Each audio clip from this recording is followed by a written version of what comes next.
ஒரு சூப்பரான எமோஷனலான survival thriller படம் பார்க்கணும்னு நினைச்சீங்கன்னா மறக்காம இந்த வீடியோவை சேவ் பண்ணி வச்சுக்கோங்க.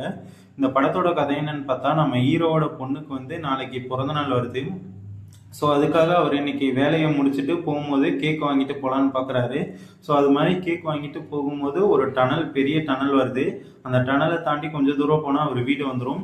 ஆனால் அப்படி போகிறதுக்குள்ளே அந்த டனல் மொத்தமாக கொலாப்ஸ் ஆகி இடிஞ்சு அவரோட கார் மேலேயே விழுந்துருது. ஸோ அதில் அவரை நல்லா மாட்டிக்கிறாரு. இதுக்கப்புறம் அவர் அந்த டனல்லேருந்து தப்பிச்சு வந்தாரா இல்லையான்றதான் இந்த படத்தோட ஸ்டோரி.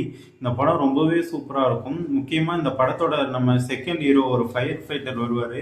ஸோ அவர் நம்ம ஹீரோவை காப்பாற்றுறதுக்காக எடுக்கிற ஒவ்வொரு எஃபர்ட்டுமே ரொம்ப சூப்பராக இருக்கும். எப்படியெல்லாம் நம்ம ஹீரோவை வெளியே கொண்டு வர பார்க்குறாருன்றதெல்லாம் ரொம்பவே சூப்பராக எடுத்திருப்பாங்க. முக்கியமாக இந்த படத்தோட கிளைமேக்ஸ்லாம் ரொம்பவே எமோஷ்னலாக இருக்கும். அவர் வெளியே வரும்போது ஏதோ நமக்கே அந்த டனல்குள்ளேருந்து வெளியே வந்த ஃபீல் வரும். இந்த படத்தோட பேர் த டனல். அமேசான் பிரைமில் தமிழ் டபுள்யே இருக்குது. இந்த படம் ஒரு மஸ்ட் வாட்ச் மூவி. எல்லாருமே இந்த படத்தை கண்டிப்பாக ஒரு தடவையாவது பார்த்துருங்க. ஆல்ரெடி பார்த்துருந்தீங்கன்னா இந்த படம் எப்படி இருந்துச்சுன்னு கீழே கமெண்ட்டில் சொல்லுங்கள்.